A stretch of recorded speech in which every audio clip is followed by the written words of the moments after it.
শুভ সকাল বন্ধুরা, এই যে দেখতেছেন বর্তমান পরিস্থিতি। সারা রাত ঝড় বৃষ্টির কারণে আজকে এই অবস্থা। জানি না বাইরে আর কি ধরনের অবস্থা হয়েছে, সম্ভবত বন্যার প্রবণতা দেখা দিয়েছে।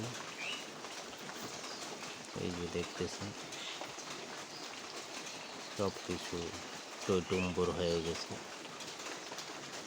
আজকে বাইরে বেরোলেই দেখতে পাওয়া যাবে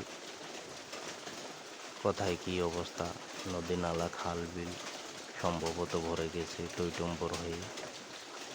সকালবেলা বের হলেই দেখতে পাবো আমরা বাইরের চিত্র।